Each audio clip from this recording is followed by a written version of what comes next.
You, John Fitzgerald Kennedy, do solemnly swear. I, John Fitzgerald Kennedy, do solemnly swear. That you will faithfully execute the office of President of the United States. That I will faithfully execute the office of President of the United States. And will, to the best of your ability.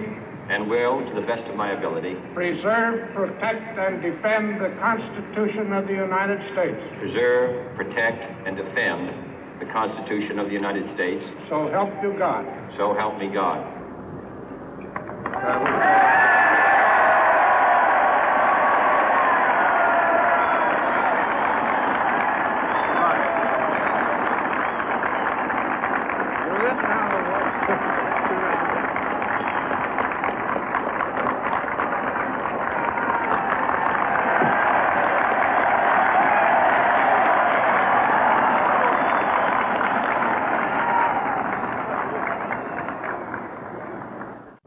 Vice President Johnson, Mr. Speaker, Mr. Chief Justice, President Eisenhower, Vice President Nixon, President Truman, Reverend clergy, fellow citizens.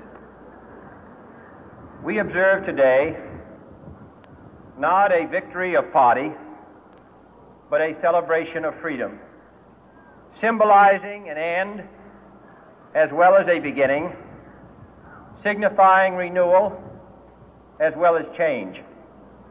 For I have sworn before you and Almighty God the same solemn oath our forebears prescribed nearly a century and 3/4 ago. The world is very different now, for man holds in his mortal hands the power to abolish all forms of human poverty and all forms of human life. And yet the same revolutionary beliefs for which our forebears fought are still at issue around the globe. The belief that the rights of man come not from the generosity of the state, but from the hand of God. We dare not forget today that we are the heirs of that first revolution. Let the word go forth from this time and place to friend and foe alike that the torch has been passed to a new generation of Americans born in this century, tempered by war, disciplined by a hard and bitter peace, proud of our ancient heritage, and unwilling to witness or permit the slow undoing of those human rights to which this nation has always been committed and to which we are committed today at home and around the world.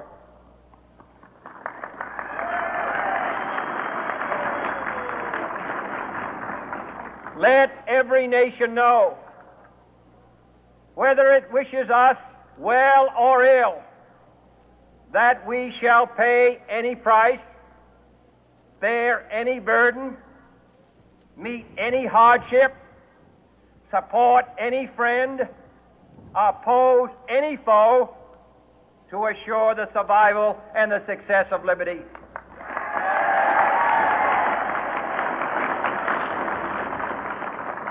This much we pledge and more.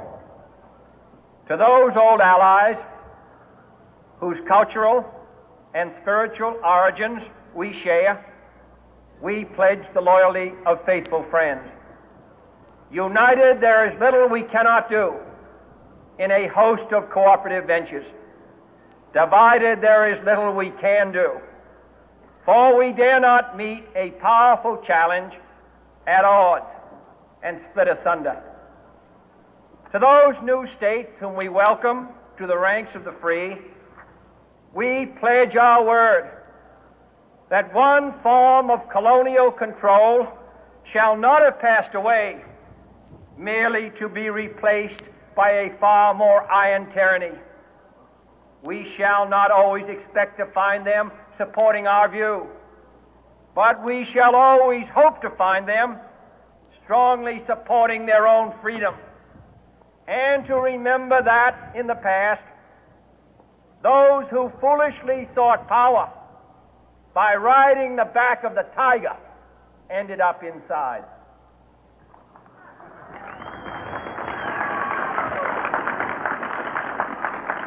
To those people in the huts and villages of half the globe struggling to break the bonds of mass misery, we pledge our best efforts to help them help themselves for whatever period is required, not because the communists may be doing it, not because we seek their votes, but because it is right.